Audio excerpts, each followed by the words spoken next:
Georges Guet, bonjour. Bonjour Nicolas. Vous avez 44 ans, vous êtes français de Barcelone. Depuis 11 ans, vous habitez à la Barceloneta et vous avez sorti ce livre qui s'appelle « J'irai vers mon bonheur » qui raconte votre histoire qui est complètement autobiographique. En fait, vous étiez un grand consommateur de cocaïne et Barcelone vous a aidé à arrêter la cocaïne. Mais malheureusement, généralement, c'est plutôt l'inverse qui se produit. Moi, c'est différent. Je suis venu ici pour faire un centre. Pour intégrer un centre de désintoxication qui se situe à 1 heure de Barcelone. Et c'est peut-être aussi, ce centre existe peut-être aussi parce que, en effet, la ville génère beaucoup d'addiction et qu'il y a beaucoup de clients du coup. Alors justement, quand on lit le livre, vous avez réussi là maintenant à arrêter. Ça fait combien de temps que vous avez arrêté complètement? 10 ans. 10 ans. Dans le livre, il y a un nombre incalculable de rechutes en fait où vous essayez d'arrêter, où ça marche pas à chaque fois. Qu'est-ce que vous diriez à quelqu'un qui actuellement nous regarde, qui est peut-être dans une lutte justement pour arrêter, ou peut-être un proche? Qu'est-ce que vous diriez? J'aurais envie de lui dire de ne pas baisser les bras, de continuer à chercher le traitement qui va fonctionner pour lui, même si c'est difficile, hein, parce qu'on sort d'un traitement, on pense que c'est bon, on est guéri, et on rechute, c'est déprimant. C'est vraiment déprimant, c'est désespérant même. On ne voit pas la fin du... C'est un peu comme avec le Covid. On sort d'un confinement, on retourne dans un autre. Chacun doit trouver un peu ce qui va lui convenir, ce qui va lui permettre de sortir de l'addiction.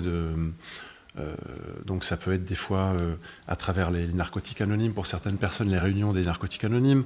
Ça peut être à travers un centre classique comme celui que j'ai fait, où tout simplement on est isolé, on fait un travail avec des thérapeutes et on prend le temps petit à petit.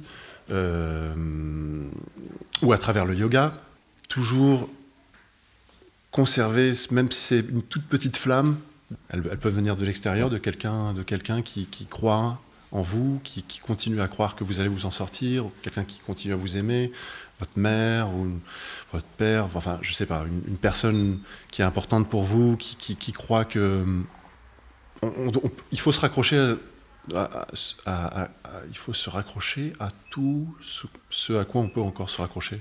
Alors certains sont morts, directement ou indirectement. Ah oui. Vous, quand on vous voit, vous avez l'air quand même assez en pleine forme. Bah maintenant, oui. Pourquoi vous, genre, voilà. Est-ce que vous le dites des fois? Pourquoi moi? Pourquoi moi je m'en suis sorti, je suis un survivant et je vois d'autres qui sont morts? J'aurais pu mourir 1000 fois et je pourrais avoir fini fou. Je pourrais être dans un asile psychiatrique au jour d'aujourd'hui ou avoir terminé un peu dingue. Je sais pas, il y a aussi une histoire de physique aussi, de résistance, de capacité de résistance. Peut-être ça me vient de mes origines russes. J'estime avoir beaucoup de chance, ouais. Ça c'est sûr. Et avec le recul, si vous deviez vous auto-analyser, pourquoi la cocaïne? Pourquoi pas le shit? Pourquoi pas l'héroïne? Pourquoi la cocaïne particulièrement? Toutes les autres substances que vous avez citées, je les ai essayées de toute façon, et l'une mène à l'autre, je pense. La cocaïne, disons que ça désinhibe, et quand vous êtes une personne qui n'a pas complètement confiance en elle, elle vous donne un sentiment de toute puissance, une énergie comme ça qui masque un peu vos manques, vos faiblesses. Et tout d'un coup, vous prenez de la cocaïne, vous vous sentez intéressant. Mais on l'est pas. Ça aide pas à être intéressant, ça aide pas à être plus intelligent. Ça donne l'illusion. Ça aide pas à être plus artistique comme certains pourraient le croire. Ça donne l'illusion, ça donne l'illusion complètement. L'illusion, mais c'est faux. Vous la consommez, vous vous mettez à parler, vous arrêtez plus de parler, vous pensez que vous dites des choses géniales, vous avez des envies de créer, de faire des choses, vous vous sentez animé d'une énergie comme ça qui n'est inarrêtable. C'est un mirage.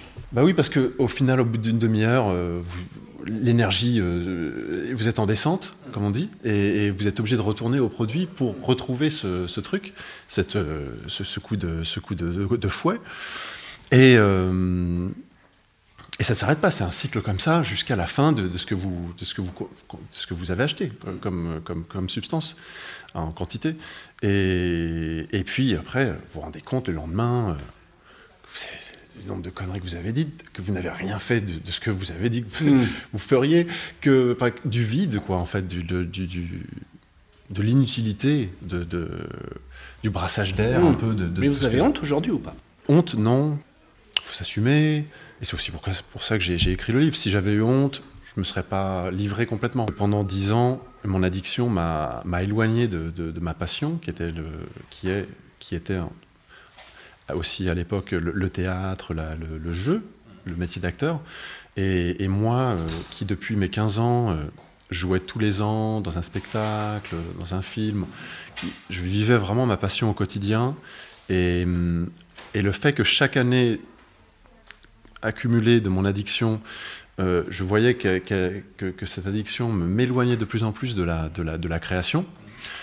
C'était pour moi le plus grand drame de ma vie. C'est-à-dire que cette addiction, plus elle empirait, plus elle se confirmait, plus elle détruisait mon rêve d'enfant, d'adolescent, qui était de devenir acteur, d'être acteur, et de créer, d'être dans la création. Et donc, en fait, pour moi, créer un objet à partir d'une histoire de destruction, créer sur un tas de cendres, un objet, alors que ça pouvait être un livre, ça aurait pu être une pièce de théâtre, ça pourrait être un film, ça pourrait être... C'était pour moi la plus belle revanche que je pouvais avoir sur ces 10 ans de vide, en fait. Alors, vous en parlez un peu comme votre thérapie, comme de ce livre, avec je recrée à partir de la ruine. Ça fait partie de la thérapie, ça fait partie de la guérison. Oui, oui, complètement. Pour moi.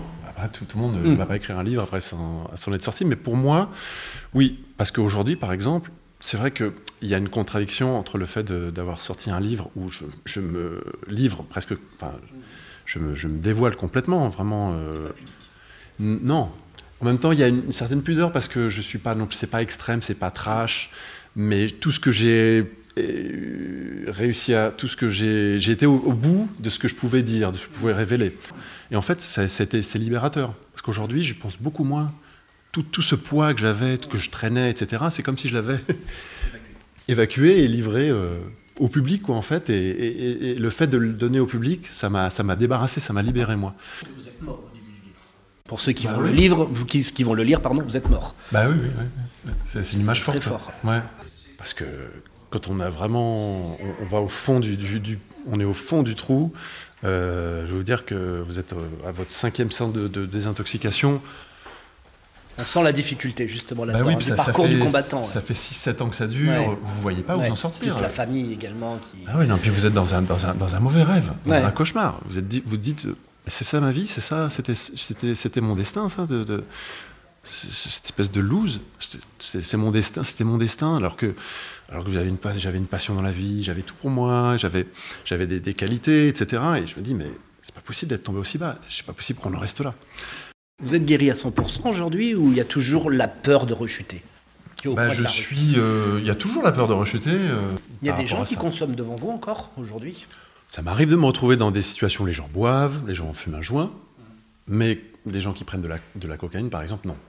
Je vais tout faire pour ne pas me retrouver dans une situation comme ça.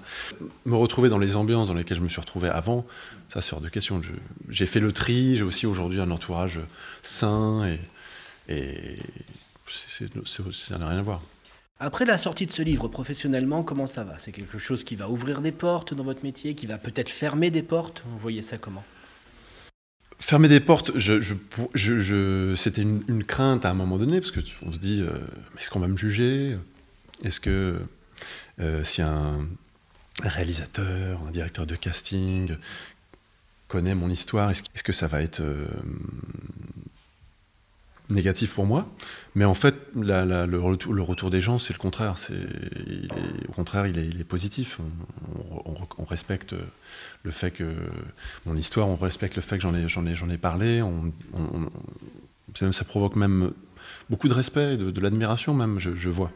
Vous allez rencontrer votre public, ça va se passer le jour de la fête du livre catalan, le 23 avril prochain pour la Sainte-Jordi. Dès 10h du matin à l'Institut français de Barcelone, vous allez rencontrer le public. Vous ne serez pas seul, vous serez avec Mathias Hénard qui vit à Barcelone aussi, et Bernard Retailleau qui a créé le buzz cette année avec son livre sur les pantins. Et c'est l'histoire des assureurs. le monde un petit peu caché de l'assurance. Voilà, en tout cas, le 23 avril, dès 10h, pour la Saint-Jordi. C'est chouette. Merci d'avoir été sur Equinox, Georges Guet. Merci de m'avoir reçu. Merci, Nicolas.